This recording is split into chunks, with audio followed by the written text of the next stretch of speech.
smart too. All right, well, I just wanted to say welcome to everyone. Thank you very much for coming to our Lunch and Learn today. Our topic is prescription and opioid misuse. Our speaker today is Ms. Leier. She is been working in this for many years. She is the founder of Embrace North Dakota, which is a support group for people in recovery. She's here today to talk to people about her perspective as a parent, but also give you some facts and information. Would you please join me? We'll welcome Heather.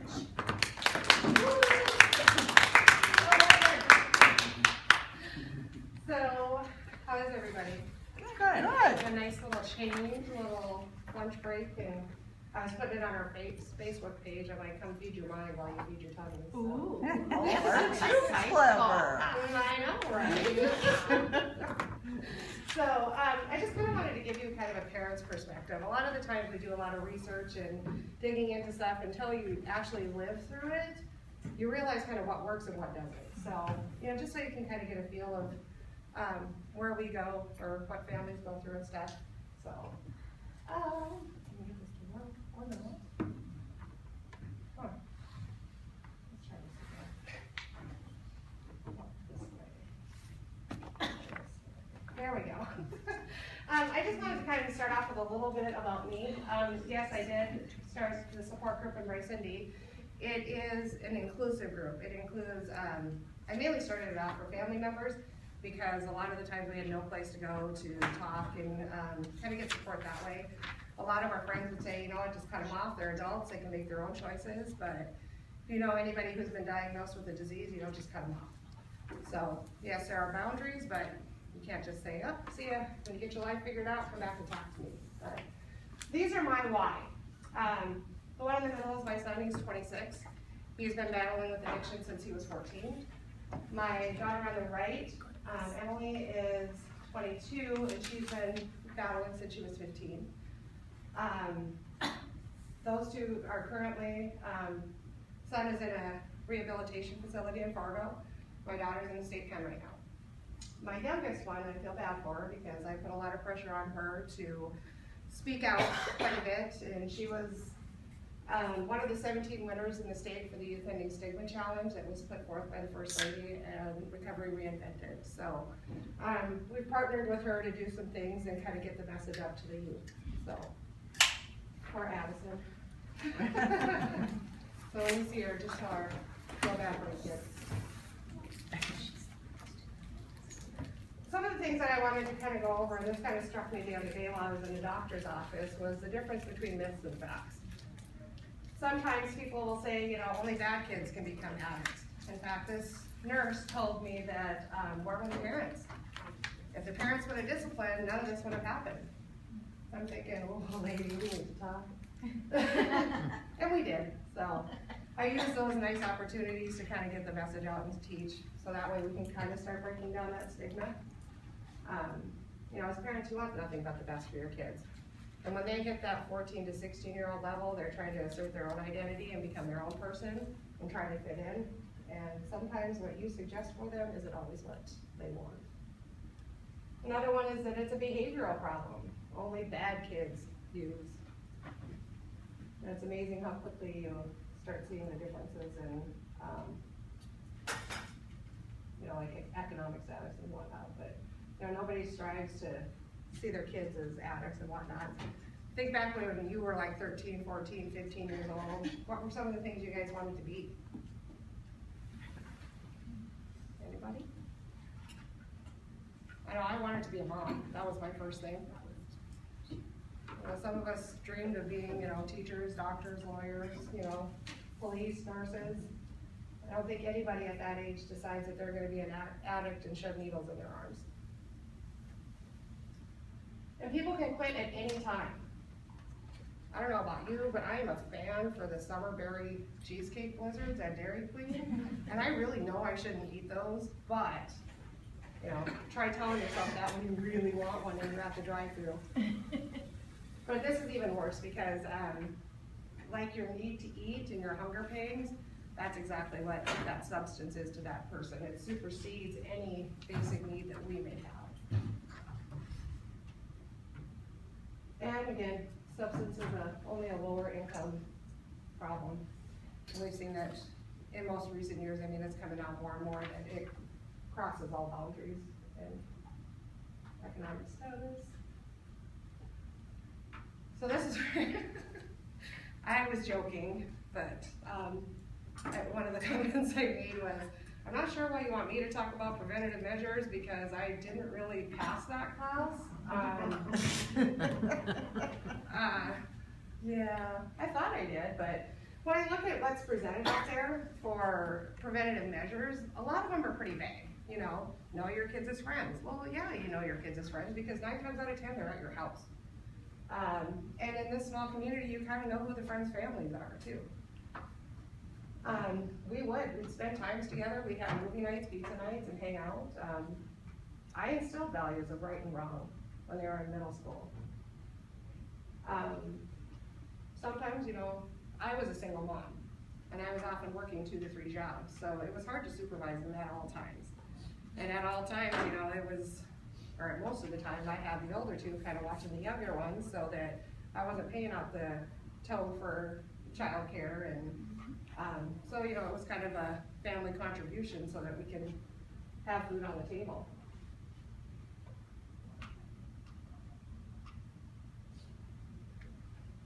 How many remember the Just Say No campaign? Oh, yeah. Right? And that carried on for a lot of years, And it's kind of hard to get those conversations started because when you ask your kids, hey, what'd you guys do in school today? What's the typical response? Nothing. What'd you guys do in math today? Nothing. Did you have a good day? Yeah. Yeah. So it's hard to really get those conversations started with them. It's almost like pulling teeth. And I think sometimes teeth would be easier to come out than words. Yeah. So, and it shows here data that, and kids are using at a younger age. And we'll get into it a little bit further when we start talking about some of the mental health, but a lot of it is just wanting to be included and be a part. Another thing to realize is that the younger a child starts to use drugs or alcohol, the more problems they will run into. With mine, they started off with, weed. No, that's natural. It's from the earth, Mom, it's okay. Yeah, no, it's not. And then it went to, at that time, there wasn't a whole lot for mental health support here for teenagers and adolescents. So a lot of the diagnoses were ADHD or ADD. So then comes the Adderall. Well, then once the Adderall goes, then you start stepping up into, meth and eventually heroin.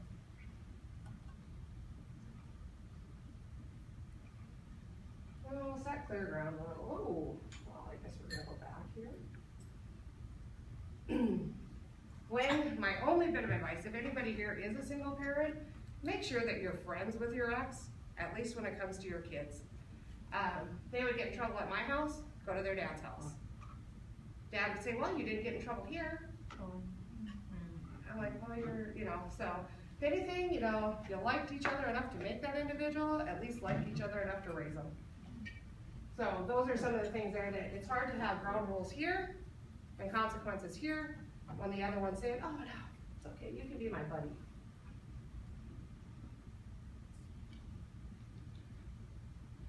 Here was another one that I found for myself that was hard to look in the mirror about. I went out and partied because that was acceptable. I would have a free night here and there, and after working 60, 70 hours a week, it's like, I deserved it. But the only thing I was showing them was that it was okay to go out and, misuse substances. When things got rough, when I was down or depressed, what did I do? Just go meet up with my friends, I'll feel better. So it was easier to avoid some of that stuff, and I kind of modeled bad behavior for them in that aspect. So, they are watching us all the time, even when they don't talk to you. One thing too that I want to, I guess I should not go back. Okay, I'm not touching this thing. I should have said that back when we were talking about when they start using, as they're using at a younger age, their minds kind of stop developing at that age as well. So that habitual use, at 14 years old, you've got a 40-year-old going through treatment, guess where their mind's stuck at? They're still in that 14-year-old me mentality, and we all know those teenagers are so pleasant to deal with, let alone when they're 40 years old chronologically and still have that, well, you need to take care of me.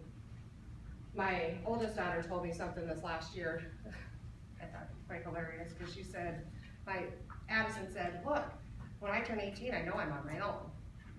Emily looks, she goes, what? When Addison turns 18, I'm on my own? I'm like, honey, you should have been done, but, you know. But a lot of the times, you know, there's that correlation, you know, some will say that poor health causes substance misuse, or substance misuse causes poor mental health. And there's research going either way on that one. Sometimes that poor mental health is not diagnosed.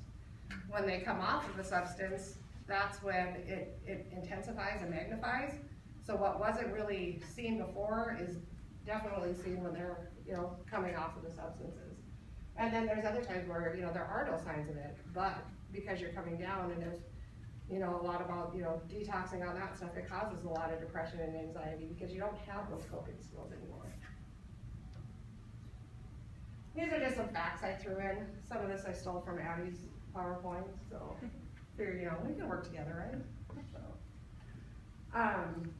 and this is really sad because I think those numbers should be a little bit higher when it comes to those diagnosed, but as there's not a whole lot in that realm of adolescent psychology, it's a little harder to get it diagnosed, or it's misdiagnosed. And, you know, obviously it leads to this poor school performance, school dropout. And that poor mental health also leads to them wanting to actually try to fit in.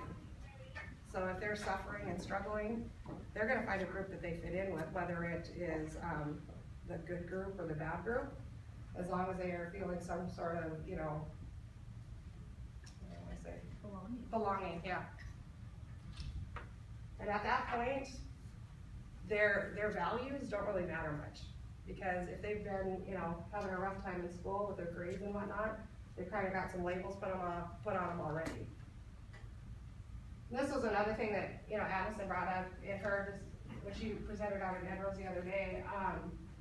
The cycle seems to go with, at this age, that the bullying starts, which creates poor mental health, which leads to like high-risk behaviors, which can lead to you know, using those substances and becoming addicted and whatnot. I think this kind of hit home with some of those kids because they're like, oh, whether they were bullying or the ones being bullied, it just kind of hit them a little bit out there. These are things that I think, it's Monday, right? Yeah. These are things that I caught some of them, I think. Changes in behavior or in their friends, sometimes it can just be the fact that they're emotional, moody, hormonal teenagers. And just because they don't get along with this person this week, they might get along with somebody, you know, different another week. And it's, teenagers constantly change friends. The thing that I did miss was the codes, because their codes for some of their words were just kind of like completely out there. And at this time I don't remember them, but they were talking about, you know, meth and weed and this, that, and the other, and it just totally slipped through, you know, my ears because I didn't understand it. The one that I did miss a lot of was the paraphernalia, because some of the stuff that they were using, to me, as I wasn't aware, you know, there wasn't a whole lot of information out there. There were your, you know, typical types and different things like that, but let's just see on here. Things that I missed were like just tinfoil. Like, we went through tinfoil like crazy. I would buy a roll and 2 days later it's gone. I'm like, what in the world, you know? Couldn't figure it out. Spoons was another one. I was constantly buying spoons. What is going, you know, cotton balls. Why do we go through, really? You can buy a big bag of cotton balls and how long do they really last? You know, months. But yeah, there was a lot of things that I just missed. You know, like the balloons, the aerosol cans, you know. Of course, you know, at that time, the aerosol cans were kind of being mentioned, and again, you know, 12 years ago, so. Another one was the pen tubes. The what? Pen tubes, hollowed out pen tubes. So, you know, there's a lot of things that are just common that you're like, okay, well, I guess we're out of hands. Until you start, pulling back furniture and you start finding all this stuff to tuck behind the beds or under the mattresses, between the mattresses, wherever. And they'll find the trickiest hiding spots. Yeah, I'll tell you. Another one to watch out for too is if they're constantly carrying a backpack around, I'd start going through it. You don't need a backpack to go to the mall or a backpack to go over to your friend's house unless you're spending the night. But even then, I'd say look through it.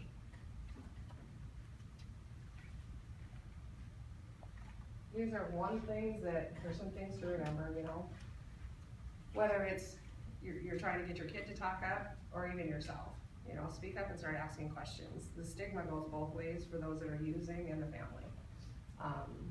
When you stop and think about it, how many times have you heard they are bad parents or were their parents?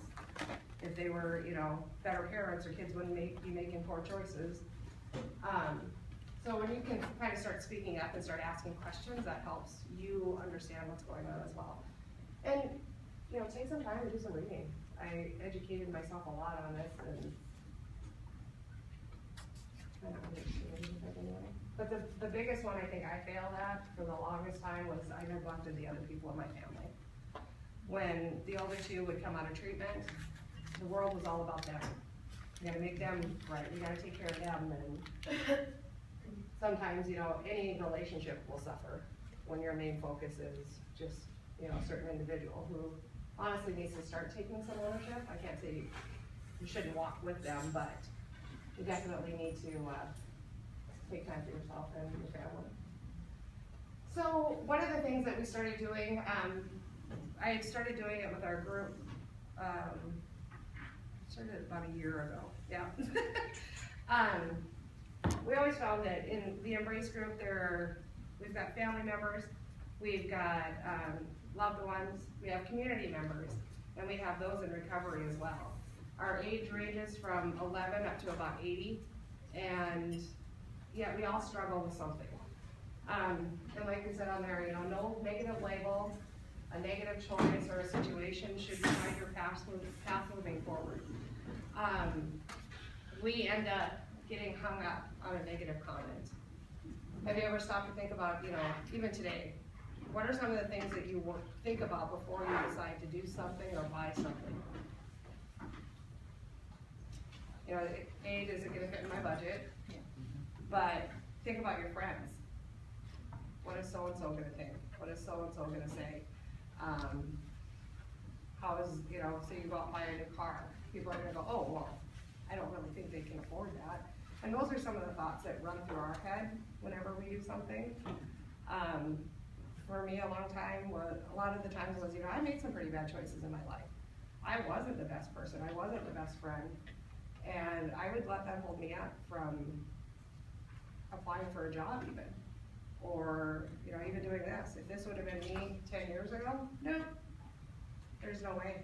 I would have been hung up in that chain that because of my bad choices, nobody would listen to anything I have to say. Or because of my bad choices, that's why my kids turned out the way they did. But in the end, it comes back down to your choices. They need to stay there in that past because our scars from those are what have, put us on the path moving forward. And if we allow those negative comments and choices and stuff to affect our trajectory and where we want to go in life, we're going to be stuck in that negative pit. We've done lessons on this too, where we've taken pots. In fact, that's our lesson for tonight. Is we try to do a lesson that kind of has a project designed to it, or at least you walk away with something in your head, something to think about. The topic for tonight is out of dark places. When you stop and you look at a seed, do you see the flower? You just see kind of like a wrinkled up. It's not very pretty. We robbed some hollyhocks for my sister last summer, and I pour them out of the envelope, and all of a sudden all the pods and the seeds all come out, and I'm like, man, and they're gonna be something, But in this lesson, they're all gonna get a pot, they're all gonna poke a hole in there, because a lot of the times when we're sad or depressed, we feel like we're in a dark place, and we're not gonna come out of it any better than what we were before. And we'll just talk about the seeds, put the seeds in there and be like, you know, can you relate to this seed at any time in your life? And a lot of the times the people will say, yeah, I feel like I'm down in a pit and I can't get out, it's hopeless, you know. I'm really dark and ugly right now.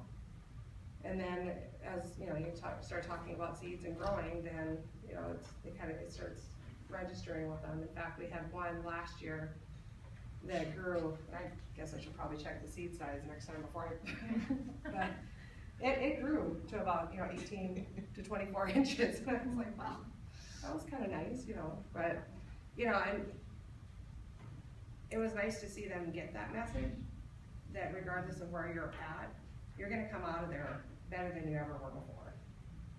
There's a lot of lessons that are learned, there's a lot of growth that we all go through. So, and that's where we're at with this year. She introduced it to the 6th, 7th, and 8th graders at her school. And talk about somebody facing a huge fear. She had faced a bunch of kids who had, you know, bullied her and bashed her left and right, and watching her stand up there and face them because they were sitting right in front of her for a reason.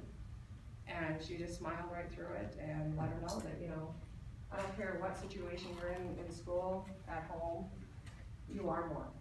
So that's kind of the message we're trying to send out to not only our group, but to all age groups, so that if you do struggle in any area of your life, you're gonna know that you're more than some negative complex situation and so on and so forth. So, does anybody have any questions? I know I've kind of rambled through this really fast, but yes? Could you share a little bit of what you're doing with the jail? Oh, yeah.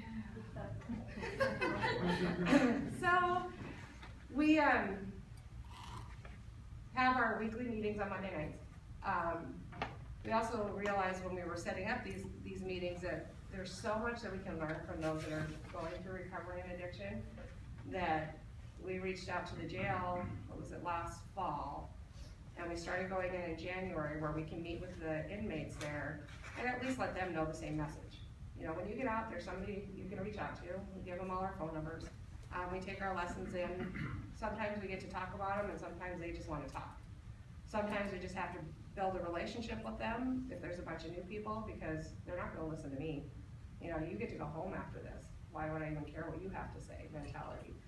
But it's been encouraging to watch those relationships grow, not only with those that are in there, but even with, you know, the sheriff and the correctional officers in there. We'll walk in and they'll, hey, you know, so-and-so in this pod needs to see you guys.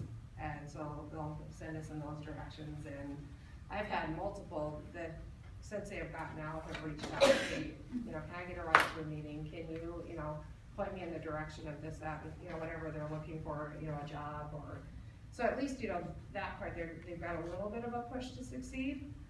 And it's been kind of exciting to watch them go from, oh, I'm not gonna talk to you, to, hey, guess what, you know, this is what's going on. And they're so excited to tell you if they have a court date or they've pled out or they're going to prison or, you know, because they know that after that their time is done, that they've got more to build on with their lives and stuff. So I thank you guys so much for the encouragement you guys give to them and the support, because the shift has been tremendous and encouraging for those that are in there. So, and we've been lucky enough that our wonderful sheriff has come into our meetings and stuff too. So, can I tell them the story about the one night? Sure. Okay, so now that it's out there, you got say So it's me and her, I don't know if it was your wife that said, yeah, you're gonna be there and stuff. I'm like, oh, right, this is great, you know? And then I started thinking, wait a second. There's probably gonna be some animosity there, you know? He comes walking into their jail cells, right? Or into the pod.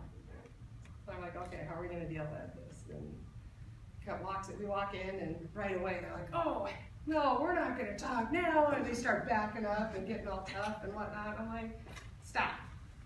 Just stop right now. So you guys talk about the labels that are put on you, right? So what are some of those?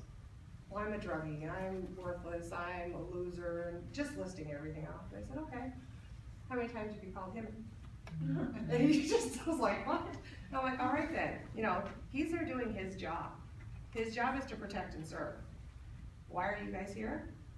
well, we did wrong. I said, but he's also protecting you too, even if it's protecting you from yourself.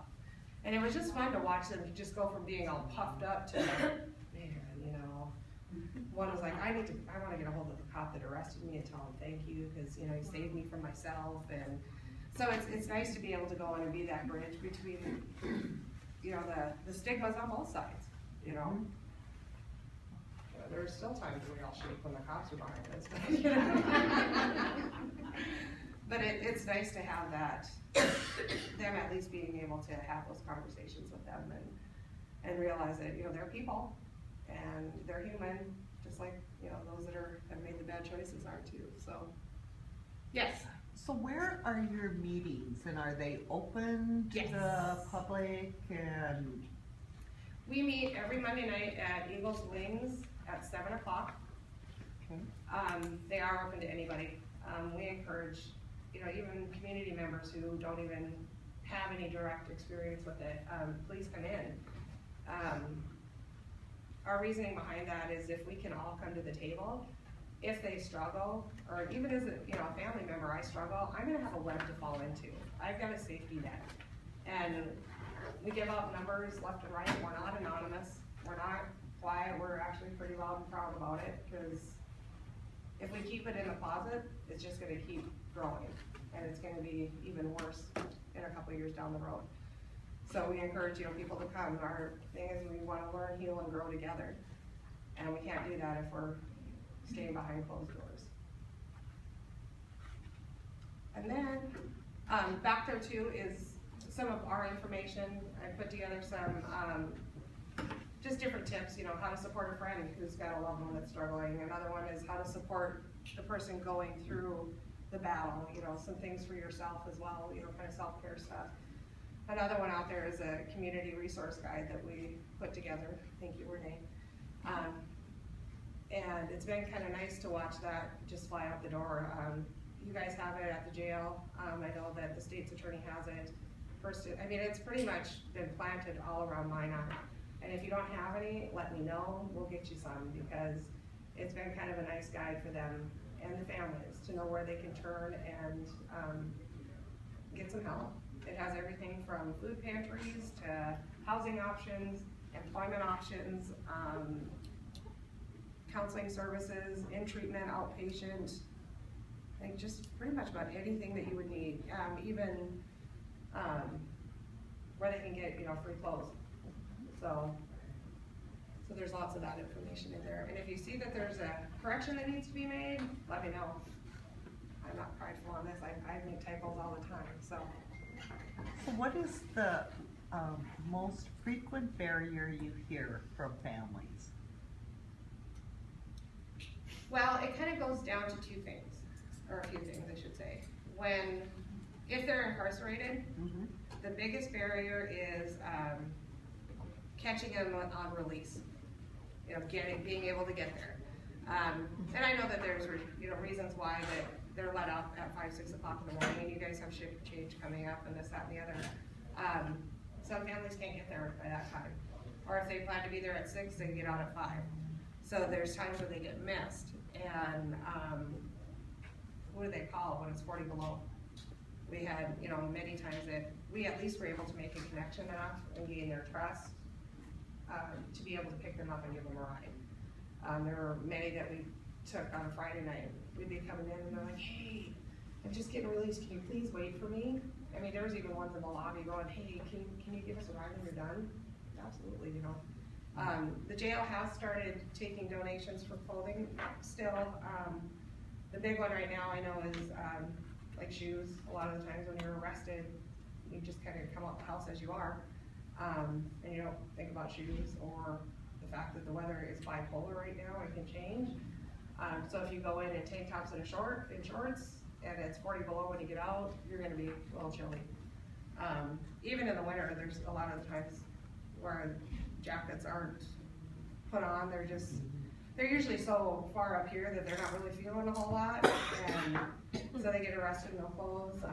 Or if they've been in there a long time, when you're not using, just say they tend to gain weight. So that self-esteem is kind of there too. So it's pretty much in the dirt, and they don't have clothes. So when they go to try to put on their clothes that are in their lockers, they don't fit anymore. So we've donated some, and I think other people have donated some stuff to the, is it corpse closet, or what closet?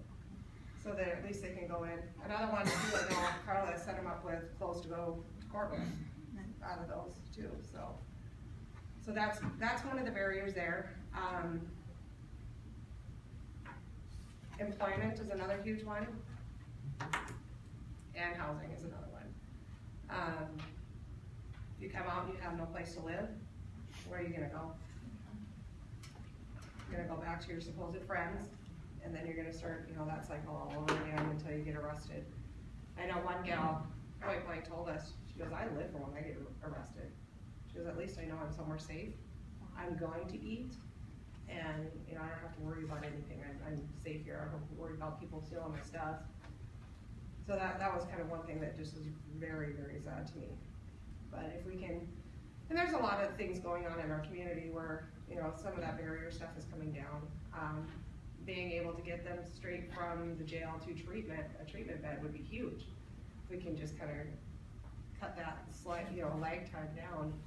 If they go in for an evaluation, sometimes as they've been in jail, they haven't used a needle for about 30 days, so they're not really in that emergency high risk that would get them straight into a bed. Yet, we need to realize that those people are probably at the detrimental, lethal risk, because if they go shoot up what they were using 30 to 60 days ago, that overdose risk is way up there. So it's just, different things that we've got to work on to get those things going, and I think there's been a lot more conversations in the last year about trying to streamline this stuff and doing what we can to help set them up for success. So I think those were the main ones I saw, and we live on, transportation was the other one. There aren't a lot for city buses or anything like that, especially, I live out by Gooseneck, so if you saw a city bus out there, they were lost. I just want to thank you for doing this, because it's so needed. Thank you so much for what you do. Oh, absolutely, absolutely. I think that's where I struggled was, again, like I said at the beginning, I had nowhere to talk to, no one to talk to. If your individual's in treatment, you get your, 20 minutes of one-on-one, well, no, the family day, where you can release all your hurts and whatnot. I think that's just a bunch of crap there. You've got these people who are just learning to deal with emotions, and here comes your family going, you, and I would always just kind of sit back and go, yeah, what happened? I was upset. I had no one to talk to, but I just want to do what I can to, help you get better through this whole thing. So try not to bash them as much as I saw some of the other ones do. Got a little bit of anger there, honey. Let's go talk. And I think, I don't want this to sound sadistic or anything, but I've got probably about 12 years under my belt. We were joking with Kira earlier. I said, I think I've got my doctorate in life on some of this stuff. But I can look back and I can see, even a month and a half ago, I had two ladies that came in. You could see the anger on one's face and you could see the hurt on the other one's face. The next week, it was just like, it was kind of slowly going away. And now when they walk into our meetings, they're just smiling. They're like, hey, we're glad to be back, and even though there is still stuff going on with their young ones, they're at least feeling, like they belong somewhere. So at least they're belonging to someplace positive versus, a negative group. So that goes for all of us. We all want to be welcomed somewhere. What things can we do, as a community, to help get your word out, what Embrace does for the community? And If you have a friend that is so shady that they don't want to talk about it, give them my phone number. I don't care where you're at or where I'm at or what I'm doing. I will definitely stop and talk to somebody. I did get a phone call last week, and she just felt horrible. She's like, we've done everything right, or ensured our kids were in everything. We have a good home. They're never have to worry about anything, but yet they're starting to use. I said, oh, can I talk her off the ledge a little bit so she wasn't so panicked? And they can go to our Facebook page too if they don't want it, known, anybody to know who they are. they can join it. I'm the only one that accepts it, so it's not like it's publicized that, oh, so-and-so joined this group. So if you go to that page, that's an option too, and on my cards, I've got my phone number and email, so, you know, sometimes just being able to vent in an email helps you, you know, gives you your little therapy there too. So, I would just definitely let them know that, you know, there are people that don't judge you out there. And it is a judgment-free zone, it's open to everybody, and sometimes you gotta be a little pissed off before you can start feeling happy again. So I guess in a perfect world though, what would it look like to see more support from the minor community? Like what would you like to see? I would like to see a lot less judgment. Addison hates going places with me, especially when, you know, there's been like a crime or something that's gone on, they're like, oh man, and they'll start bashing them, and I'm like, you know, need to stop. That's somebody's family member. You know, that may be, you know, that may have been my brother or my, you know, cousin, and you're just sitting there bashing them, cutting them down. Don't, you know. Again, everybody makes a bad choice, and I realize there's been some pretty heinous ones out there, but I wouldn't want people casting stones at me for even little things. Because if you can't look yourself in the mirror, you shouldn't be judging somebody else. I'm a firm believer in, you know what, I feel bad for everybody. Whenever there's, like the violent ones, even a murder, you know, an assault, whatever, there are two sides to that story, but there's also two sets of victims to that. When you stop and think about, you know, somebody who has, well, like, you know, this incident this weekend, shot his dad. You're gonna have people on both sides of the coin, you know. There were two people lost there. If you stop and think about it, that son's gonna be away for a long time. If he had any kids, his kids have lost their father. You know, so everybody loses in that. And there is a lot of anger that goes with something like that. Right? I'm just, yeah. You gotta realize that everybody's losing in those situations. Anybody else? Like I said, I am not an expert on anything, but I know for a fact that families suffer, and it's best to support them as much as possible. So, thank you. Well, we appreciate it.